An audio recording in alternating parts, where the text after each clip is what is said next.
LiberalViewer presents.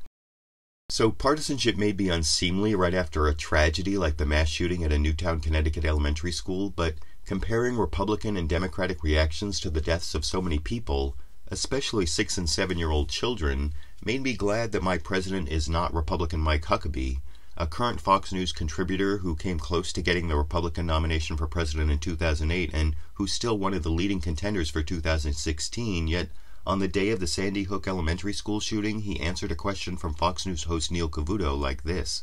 Invariably, people ask after tragedies like this, how could God let this happen? Well, you know, it's an interesting thing.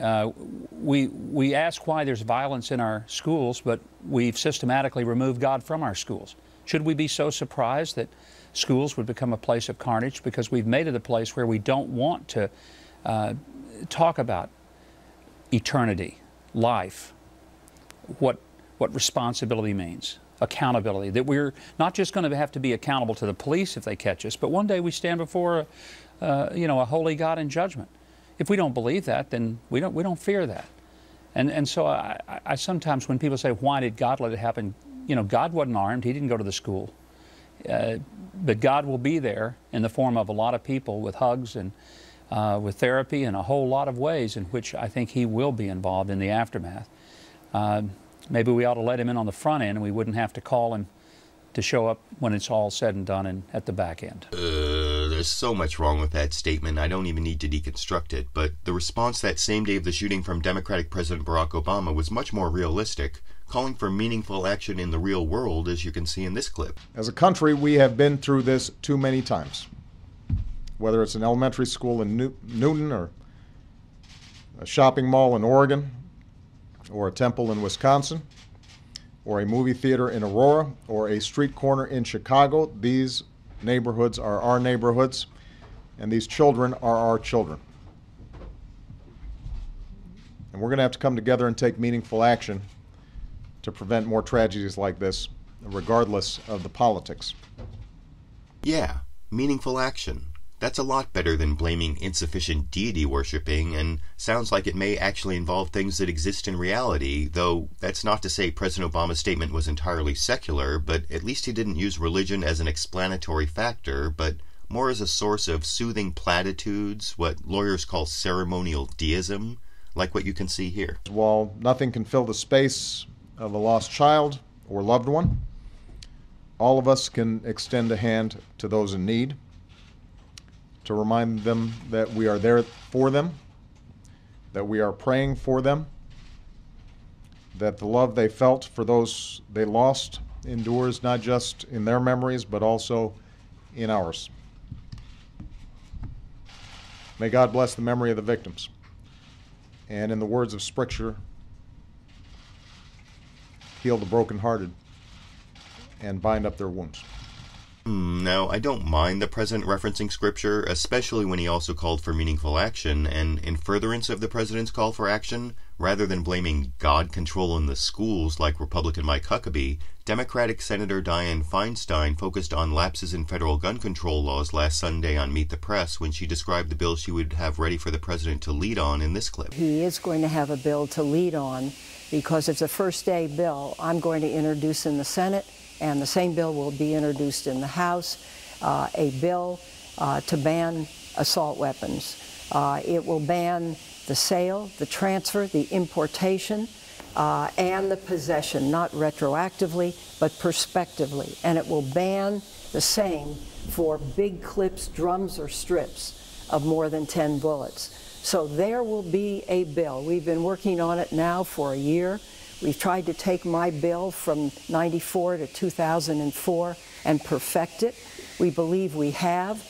We exempt over 900 specific weapons that will not be fall under the bill.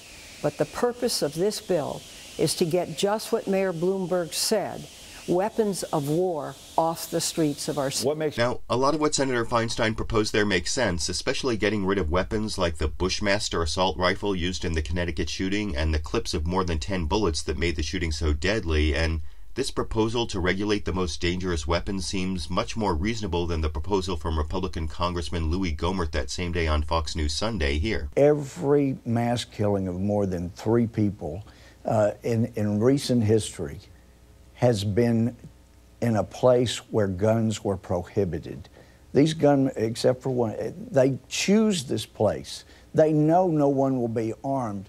You know, having been a judge and having reviewed photographs of these horrific scenes and knowing that children have these defensive wounds, gunshots through their arms and hands as they try to protect themselves, and hearing the heroic stories of the principal lunging, trying to protect Chris. I wish to God she had had an M4 in her office locked up, so when she heard gunfire, she pulls it out, and she didn't have to lunge heroically with nothing in her hands, but she takes him out, takes his head off before he can kill those precious kids. I don't think arming teachers and principals is such a good idea, and Democratic Senator Dick Durbin also appeared on that Fox News Sunday to point out the downside of turning schools into armed camps, as you can see here. I honestly think that argument just doesn't hold water. When you think about it, are we talking about arming teachers, arming principals? Is that going to make us a safer America? I don't think so. Too many people are harmed by firearms, their own firearms, that are accidentally misused or turned on them. I don't happen to buy that approach at all. I don't buy that approach either, but that didn't stop National Rifle Association CEO Wayne LaPierre from taking the armed schools idea a step further in his press statement on the 1-week anniversary of the Sandy Hook school shooting that included this clip. I call on Congress today to act immediately to appropriate whatever is necessary to put armed police officers in every single school in this nation, and to do it now, to make sure that blanket safety is in place when our kids return to school in January. Before Congress reconvenes, before we engage in any lengthy debate over legislation, regulation, or anything else, as soon as our kids return to school after the holiday break, we need to have every single school in America immediately deploy a protection program proven to work. And by that, I mean armed security. Now, this NRA idea of an armed police officer in every school at least would mean better weapons training than the idea of arming teachers and principals, but putting armed police in every school has all sorts of additional implications, especially given the way the current school-to-prison pipeline already makes it too easy for kids to get caught up in the criminal justice system for school disciplinary problems. And unfortunately, the NRA's Wayne LaPierre, despite being someone who purportedly advocates for civil liberties, still seem not to care about any other constitutional rights beyond the Second Amendment, not only attacking First Amendment protected expression like violent video games and movies, but going on to suggest registering the mentally ill, as you can see here. Our society is populated by an unknown number of genuine monsters. People that are so deranged, so evil, so possessed by voices and driven by demons that no sane person can ever possibly comprehend them. They walk among us every single day. And does anybody really believe that the next Adam Lanza isn't planning his attack on a school he's already identified at this very moment? How many more copycats are waiting in the wings for their moment of fame from a national media machine that rewards them with wall-to-wall attention and a sense of identity that they crave, while provoking others to try to make their mark? Dozen more killers? 100 more? How can we possibly even guess how many, given our nation's refusal to create an active national database of the mentally ill? Now, Wayne LaPierre never gave any evidence of the link between mental illness and violence to justify this national registry, and such government control would raise serious civil liberties issues, as conservative commentator George Will observed on ABC's This Week last Sunday in this clip. The problem is the law can do 3 things. It can deter with severe punishments. Of course, we already have lots of deterrence against murder. They can impede the access to public spaces or to weapons.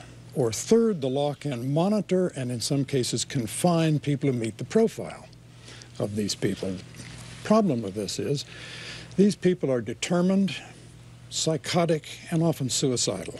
It's very difficult to deter someone like that or impede. And then when you come to the question of monitoring or confining, you look at the profile. These are often men, young unmarried men, young men who are socially awkward, and sometimes young unmarried socially awkward men who have been diagnosed or even prescribed some kind of psychotropic medicine. The civil liberties and privacy issues involved in trying to monitor people in this not insignificant cohort who fit that profile are insuperable. And that's right. Monitoring everyone with a mental illness is much more intrusive to civil liberties than limiting how fast guns can fire and how many bullets can go in each clip. But Republicans like Louis Gohmert back on Fox News Sunday seemed unwilling to consider any limits on Second Amendment rights, as you can see in this clip. I understand the right to bear arms, and the Supreme Court has made it clear that the founders meant what they said when they put the right to bear arms in the Constitution. But let me ask you the question Dick Durbin asked.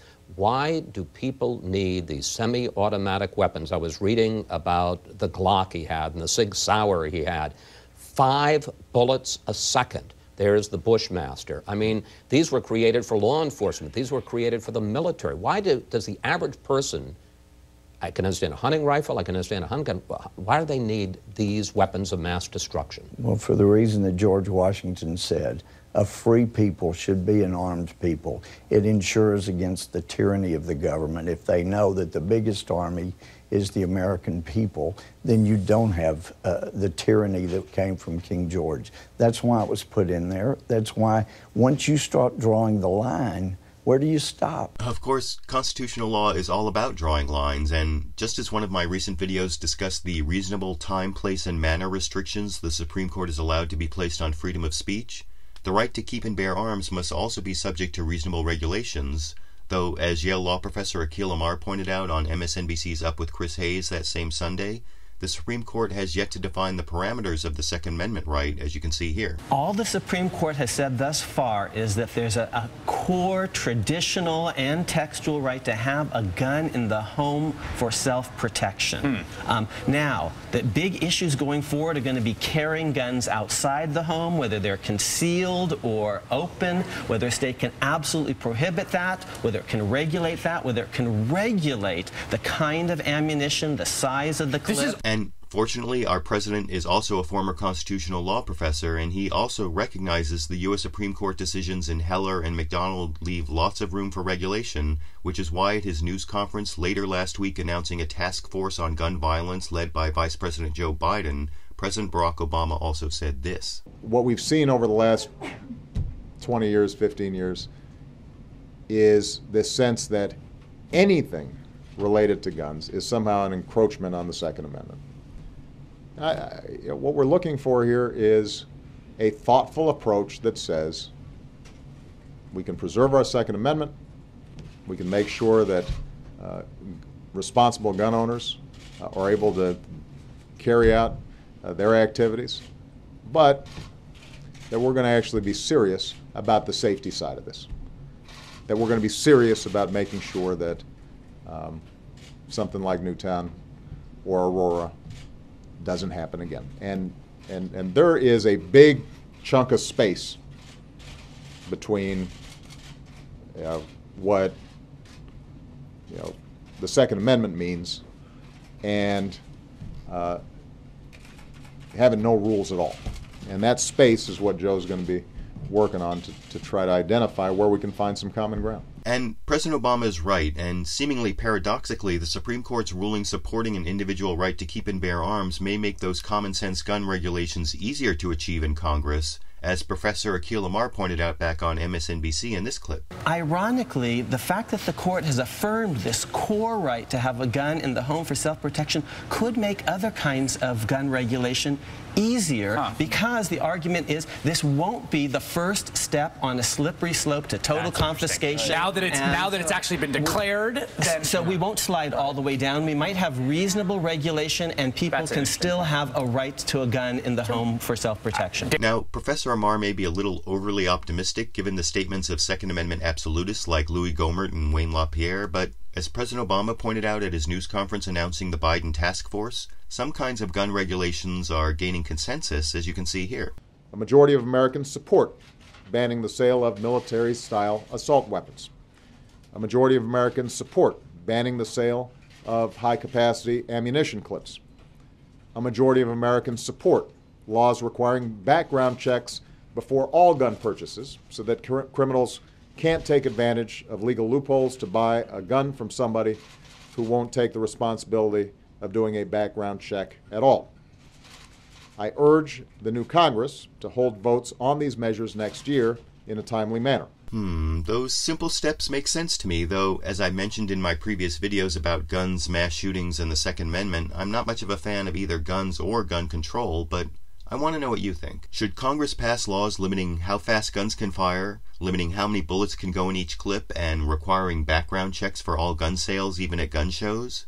And regarding the partisan divide on this issue, is it better to react to school shootings by focusing on gun regulations like Democrats, or by focusing on putting more God and guns in schools like Republicans? YouTube, you decide.